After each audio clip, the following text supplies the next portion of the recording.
ಕನ್ನಡಿಗ channel ವೈಟಿಯಿಂದ doctor S Tallur ಮಾಡುವ ವಂದನೆಗಳು. ಸ್ನೇಹಿತರೆ, ತಮ್ಮೆಲ್ಲರಿಗೂ ಸ್ವಾಗತ.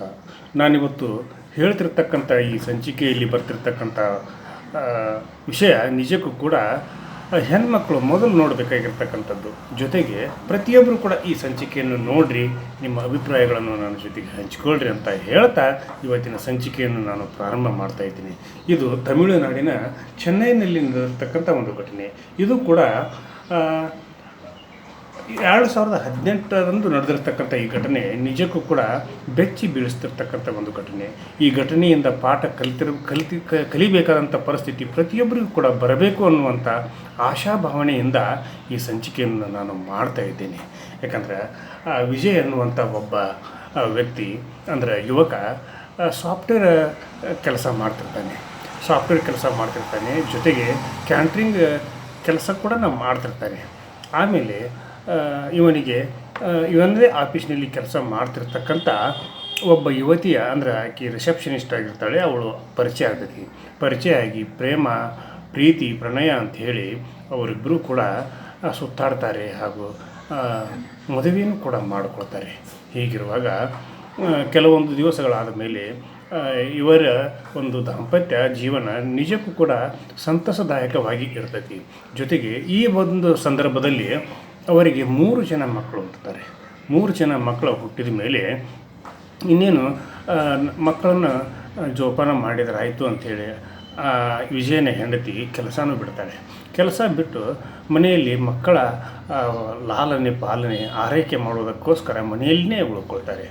ಆಗ ಇವಳಿಗೆ ಅವನು ಟೈಮ್ ಪಾಸ್ ಮಾಡಲಿಕ್ಕೆ ಒಂದು ಮೊಬೈಲನ್ನು ಕೊಡಿಸಿರ್ತಾನೆ.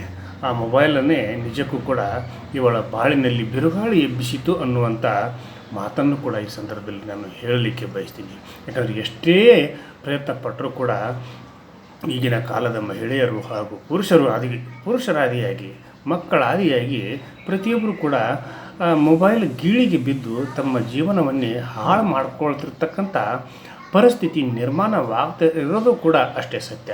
ಹೀಗಿರುವಾಗ ಆ ಮಕ್ಕಳ ಪಾಲನೆ ಪೋಷಣೆಗಾಗಿ ಇವಳು ಕೆಲಸನೂ ಬಿಟ್ಟಿರ್ತಾಳೆ, ಮನೆಯಲ್ಲಿರ್ತಾಳೆ. ಆಮೇಲೆ ಕೆಲವೊಂದು ದಿವಸ ಆದ ಬಳಿಕ ಮಕ್ಕಳು ದೊಡ್ಡವರಾದಮೇಲೆ ಆ ಬಾಡಿಗೆಯಲ್ಲಿ, ಅಂದರೆ ಬಾಡಿಗೆ ಅವರು ಕುಂಡ್ರತ್ತೂರು ಅನ್ನುವಂಥ ಒಂದು ಊರಿನಲ್ಲಿ ಬಾಡಿಗೆ ಮನೆಯನ್ನು ಮಾಡಿರ್ತಾರೆ. ಆ ಬಾಡಿಗೆ ಮಾಲಕರ ಕೈಯಲ್ಲಿ ಇವಳ ಮಕ್ಕಳನ್ನು ಕೊಟ್ಟು ಅವಳು ಮೊಬೈಲ್ನಲ್ಲೇ ಕಾಲ ಕಳೀತಿರ್ತಾಳೆ. ಜೊತೆಗೆ ಒಂದು ಸ್ಕೂಟಿಯನ್ನು ಸುಧಾ ಅವಳ ಗಂಡ ಅವಳಿಗೆ ಕೊಡಿಸಿದಾಗ ಮಕ್ಕಳು ಹೇಗೋ ಮಾಲಕರ ಜೊತೆಗೆ ಅನ್ಯೋನ್ಯವಾಗಿದ್ದಾವೆ. ಜೊತೆಗೆ ಅವ್ರಿಗೂ ಕೂಡ ಟೈಮ್ ಪಾಸ್ ಮಾಡಲಿಕ್ಕೆ ನನ್ನ ಮಕ್ಕಳು ಅವಶ್ಯಕತೆ ಇದೆ ಅನ್ನುವಂಥ ಒಂದು ಭಾವನೆಯಲ್ಲಿ ಅವಳು ಸ್ಕೂಟಿಯನ್ನು ತೆಗೆದುಕೊಂಡು ಊರೆಲ್ಲ ಸುತ್ತಲಿಕ್ಕೆ ಪ್ರಾರಂಭ ಮಾಡ್ತಾಳೆ. ಹೀಗಿರುವಾಗ ಅವಳು ಮನೆ ಬಿಟ್ಟರೆ ಬರೋದು ರಾತ್ರಿಯವರೆಗೂ ಕೂಡ ಬರ್ತಿರೋದಿಲ್ಲ. ಇದನ್ನು ನೋಡಿದ ಅವಳ ಗಂಡ ವಿಜಯ್ ಹೇಳ್ತಾನೆ, ಇಲ್ಲ, ನೀನು ಇಷ್ಟು ತಡ ಮಾಡಿ ಎಲ್ಲಿ ಹೋಗ್ತಿ, ಯಾಕೆ ಇಷ್ಟು ತಡ ಮಾಡಿ ನಿಮ್ಮ ಮನೆಗೆ ಬರ್ತಿ, ಹಂಗೆ ಮಾಡಬೇಡ, ಮಕ್ಕಳು ಚಿಕ್ಕವಿದೆ, ಪಾಪ ಅವ್ರಿಗೆ ಯಾಕೆ ತೊಂದರೆ, ನೀನೇ ನೋಡ್ಕೊ ಅಂತ ಹೇಳ್ತಾನೆ. ಆದರೂ ಕೂಡ ಅವಳು ತನ್ನ ಚಾಳಿಯನ್ನು ಬಿಡೋದಿಲ್ಲ. ಹೀಗಿರುವಾಗ ಆ ಮಕ್ಕಳನ್ನು ಅವರ ಜೊತೆಗೆ ಬಿಟ್ಟು ಅವಳು ತಿರುಗಾಡಲಿಕ್ಕೆ ಹೊರಗೆ ಹೋಗ್ತಿರ್ತಾಳೆ. ಹೋಗುವಾಗ ಅವಳಿಗೆ ಮತ್ತೊಬ್ಬ ಪುರುಷನ ಜೊತೆಗೆ ಸಂಪರ್ಕ ಬೆಳೆದು ಅದು ಕೂಡ ಒಂದು ವಿಚಿತ್ರವಾದಂಥ ತಿರುವನ್ನು ಕೂಡ ಪಡಿತೈತಿ. ಹೀಗಿರುವಾಗ ಅವನ ಜೊತೆಗೆ ಇವಳು ತಿರುಗಾಡುವುದು, ಹೋಟೆಲ್ಗೆ ಹೋಗುವುದು, ಜೊತೆಗೆ ಏನೇನೋ ಮಜಾ ಮಾಡೋದು ಮಾಡ್ತಿರ್ತಾಳೆ. ಇದು ಗಂಡನಿಗೆ ಗೊತ್ತಾಗಿ ಅವನು ಈ ಒಂದು ಕೆಲಸಕ್ಕೆ ಅಡ್ಡಿಯಾಗಿ, ಹೀಗೆ ಮಾಡಿದ್ರಿಂದ ನಿನಗೆ ನಾಚಿಕೆ ಆಗೋದಿಲ್ವೇ, ಯಾಕಂದರೆ ಮಕ್ಕಳದಾವು, ಆ ಮಕ್ಕಳ ಸಲುವಾಗಿ ಆದರೂ ನೀನು ನೆಮ್ಮದಿಯಿಂದ ಜೀವನ ಮಾಡು, ನಾ ದುಡ್ಡು ಹಾಕ್ತೀನಲ್ಲ ಅನ್ನುವಂಥ ಮಾತನ್ನು ಹೇಳಿದರೂ ಕೂಡ ಅವರು ಕೇಳೋದಿಲ್ಲ. ಹೀಗಿರುವಾಗ ಅವಳು ಗಂಡನನ್ನು ಮಕ್ಕಳನ್ನು ಬಿಟ್ಟು ತವರು ಮನೆಗೆ ಹೋಗ್ತಾಳೆ. ಆದರೂ ಕೂಡ ಅವನು ತವರು ಮನೆಗೆ ಹೋಗಿ ಅವಳ ತಂದೆ ತಾಯಿಗಳಿಗೆ ಹೇಳ್ತಾನೆ, ಇಲ್ಲ, ಈ ರೀತಿ ಮಾಡೋಕ್ಕತ್ತಿದ್ದು, ನಾನು ಬೇಡ ಅಂತ ಹೇಳಿದರೆ ಇವಳು ಸಿಟ್ಟಿಗೆದ್ದು ಇಲ್ಲಿ ನಿಮ್ಮ ಮನೆಗೆ ಬಂದಿದ್ದಾಳೆ ಅಂತ ಹೇಳಿದಾಗ ಅವರು ಕೂಡ ಬುದ್ಧಿ ಮಾತನ್ನು ಹೇಳಿ, ಹಾಗೆ ಮಾಡಬಾರ್ದು, ನಿನ್ನ ಮಕ್ಕಳದಾವು, ನಿನ್ನ ಗಂಡ ಇದ್ದಾನೆ, ಹೋಗು, ಸಂಸಾರ ಮಾಡು, ಸಂಸಾರ ಹಾಳು ಮಾಡ್ಕೋಬಾರ್ದು ಅನ್ನುವಂಥ ಒಂದು ಬುದ್ಧಿ ಮಾತನ್ನು ಹೇಳಿ ಆ ಮಗಳನ್ನು ಗಂಡನ ಮನೆಗೆ ಮತ್ತೆ ಅವರು ಕಳಿಸ್ತಾರೆ. ಯಾಕಂದರೆ ಇವನಿಗೆ ತಂದೆ ತಾಯಿ ಅಣ್ಣ ತಮ್ಮ ಅಕ್ಕ ತಂಗಿ ಯಾರೂ ಇರೋದಿಲ್ಲ, ಇವನೊಬ್ಬನೇ ಇರ್ತಾನೆ. ಹೀಗಿರುವಾಗ ಸಂತಸದಿಂದ ಜೀವನವನ್ನು ಕಳಿಬೇಕಾಗಿರ್ತಕ್ಕಂಥ ಇವನ ಹೆಂಡತಿ ಅದನ್ನೇ ಒಂದು ದುರುಪಯೋಗಪಡಿಸಿಕೊಂಡು ತನ್ನ ಜೀವನವನ್ನೇ ಹಾಳು ಮಾಡಿಕೊಳ್ತಾ ಇರತಕ್ಕಂಥದ್ದನ್ನು ನೋಡಿ ತುಂಬ ವೇದನೆಯನ್ನು ಪಡ್ತಿರ್ತಾನೆ ಪಾಪ ಗಂಡ. ಹೀಗಿರುವಾಗ ಒಂದು ದಿವಸ ಅವನ ಬರ್ತ್ಡೇ ಅಂದರೆ 2018 ಆಗಸ್ಟ್ 31ರಂದು ಅವನ ಬರ್ತ್ಡೇ ಇರ್ತೈತಿ. ಆ ಒಂದು ಸಂದರ್ಭದಲ್ಲಿ ಅವಳು ಎಲ್ಲ ತಯಾರಿಗಳನ್ನು ಕೂಡ ಮಾಡಿರ್ತಾಳೆ. ಆ ಜೊತೆಗೆ ಮಾಡಿ ಅವಳ ಗಂಡನಿಗೂ ಕೂಡ ಫೋನ್ ಮಾಡ್ತಾಳೆ. ಫೋನ್ ಮಾಡಿದ್ರೆ, ಇಲ್ಲ ಇವತ್ತು ನನಗೆ ನೈಟ್ ಡ್ಯೂಟಿ ಕೂಡ ಹಾಕಿದ್ದಾರೆ, ನನಗೆ ಬರಲಿಕ್ಕೆ ಆಗೋದಿಲ್ಲ ಅಂತೇಳಿ ಹೇಳ್ತಾನೆ. ಹೀಗಿದ್ದಾಗ ಅವಳ ಪ್ಲಾನವೇ ಉಲ್ಟಾ ಆಗಿಬಿಡ್ತೈತಿ.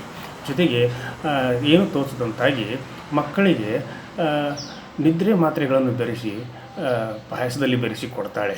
ಮಕ್ಕಳು ಕುಡಿದು ಮಲ್ಕೋತವೆ. 2 ಮಕ್ಕಳು ಮಾತ್ರ ಅವರು ದಿನಾಲು ಹೇಳುವಂತೆ ಹೇಳ್ತಾರೆ. ಒಂದು ಮಗು ಮಾತ್ರ ಬಾಯಲ್ಲಿ ರಕ್ತವನ್ನು ಕಾರಿ ಅವಳು ಅಲ್ಲಿ ಸತ್ತು ಹೋಗಿರ್ತಾಳೆ. ಹೀಗೆ ಬೆಳಿಗ್ಗೆ ಬಂದು ನೋಡಿದಾಗ ಆ ಗಂಡನ್ನು ನೋಡಿದಾಗ ಅವರ ಮನೆಯ ಬಾಗಿಲೂ ಕೂಡ ಹಾಕಿರ್ತೈತಿ. ಜೊತೆಗೆ ಅವಳು ಮನೆಯಲ್ಲಿ ಫ್ಯಾನ್ ತಿರುಗ್ತಿರ್ತೈತಿ. ಅದನ್ನು ನೋಡಿ ಮಕ್ಕಳನ್ನು ಹಾಗೂ ಹೆಂಡತಿ ಎಲ್ಲಿ ಹೋದರೂ ನೋಡ್ಬೇಕಂತ ಒಳಗೆ ಬಂದಾಗ ಅಲ್ಲಿ ಅವನ ನಿಜಕ್ಕೂ ಕೂಡ ಕಂಗಾಲಾಗಿ ಹೋಗ್ತಾನೆ. 2 ಮಕ್ಕಳು ಅಲ್ಲಿ ಸತ್ತು ಬಿದ್ದಿರ್ತಾರೆ.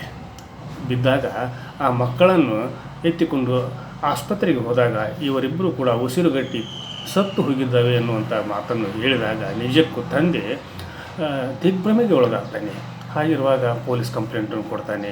ಮಕ್ಕಳ ಅಂತ್ಯಕ್ರಿಯೆಗಳನ್ನು ಕೂಡ ಮಾಡ್ತಾನೆ. ಹೀಗಿರುವಾಗ ಆ ಸಮಯದಲ್ಲಿ ಅದೇ ದಿನ ಗಂಡನಿಗೂ ಕೂಡ ಅವಳು ವಿಷವನ್ನು ಹಾಕಿ ಅವನನ್ನು ಕೊಲ್ಲಬೇಕನ್ನುವಂಥ ಒಂದು ಪ್ಲ್ಯಾನನ್ನು ಕೂಡ ಮಾಡಿರ್ತಾಳೆ. ಆದರೆ ಗಂಡ ನೈಟ್ ಡ್ಯೂಟಿ ಇದೆ, ನನಗೆ ಬರಲಿಕ್ಕೆ ಆಗೋದಿಲ್ಲ ಅಂದಾಗ ಅವಳ ಪ್ಲ್ಯಾನೂ ಕೂಡ ಉಲ್ಟಾಕೈತಿ. ಆನಂತರ ಅವಳ ಪ್ರಿಯತಮನಿಗೆ ಇವಳು ಫೋನ್ ಮುಖಾಂತರ ಸಂಪರ್ಕಿಸ್ತಾಳೆ. ನೀನು ಮನೆಗೆ ಬಾ ಅಂತ ಹೇಳ್ತಾಳೆ. ಇಲ್ಲ, ನನಗೆ ಮನೆಗೆ ಬರೋಕ್ಕಾಗೋದಿಲ್ಲ, ಯಾಕಂದರೆ ಲೇಟಾ ಆದರೆ ನಿಮ್ಮ ಮನೆಯವರಿಗೆ ಅಲ್ಲಿ ಅಕ್ಕಪಕ್ಕದ ಜನರಿಗೆ ಗೊತ್ತಾಗ್ತೈತಿ ಅನ್ನುವಂಥ ಉದ್ದೇಶ ನಾನು ಬರೋದಿಲ್ಲ ಅಂತ ಹೇಳ್ತಾನೆ. ಇವಳೇ ಅವನಿದ್ದಲ್ಲಿಗೆ ಹೋಗ್ತಾಳೆ. ಅವನ ಹೆಸರು ಸುಂದರ್. ಹೀಗಿರುವಾಗ ಆದ ಘಟನೆಗಳೆಲ್ಲ ಹೇಳ್ತಾನೆ. ಹೇಳಿದ ಮೇಲೆ ಅವನು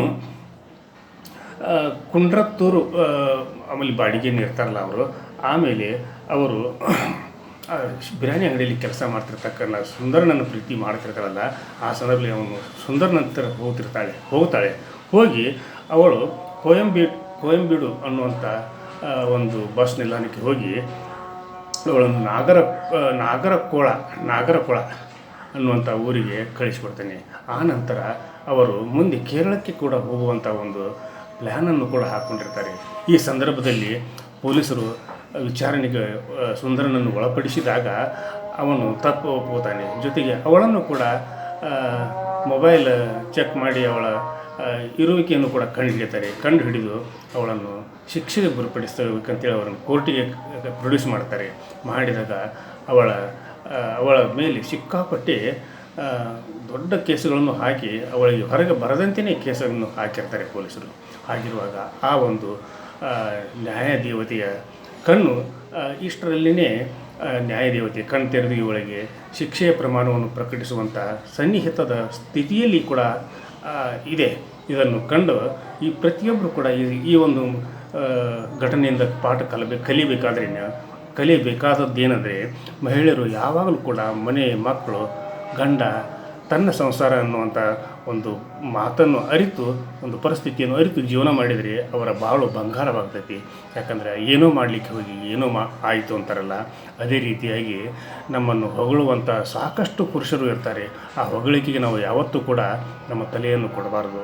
ಯಾಕಂದರೆ ನಮ್ಮ ಸಂಸಾರ, ನಮ್ಮ ಮಕ್ಕಳು, ನನ್ನ ಗಂಡ ಅನ್ನುವಂಥ ಒಂದು ಮನಸ್ಥಿತಿಯಲ್ಲಿ ಅವಳಿದ್ಲಂದರೆ ಅವಳ ಬಾಳು ನಿಜಕ್ಕೂ ಕೂಡ ಸುಂದರವಾಗಿರ್ತೈತಿ, ಬಂಗಾರವಾಗಿರ್ತೈತಿ, ಸ್ವರ್ಗವಾಗಿರ್ತೈತಿ ಅನ್ನೋದನ್ನು ಈ ಸಂದರ್ಭದಲ್ಲಿ ನಾನು ಎಲ್ಲ ಮಹಿಳೆಯರಿಗೆ ತಿಳಿಸುತ್ತಾ ಈ ಸಂಚಿಕೆಯನ್ನು ಇಲ್ಲಿಗೆ ಮುಗಿಸುವುದಕ್ಕಿಂತ ಪೂರ್ವದಲ್ಲಿ ಕನ್ನಡಿಗ ಚಾನಲ್ YT ಇದು ನಿಮ್ಮೆಲ್ಲರ ಚಾನಲ್ಲು, ಸಮಸ್ತ ಕನ್ನಡಿಗರ ಚಾನಲ್ಲು.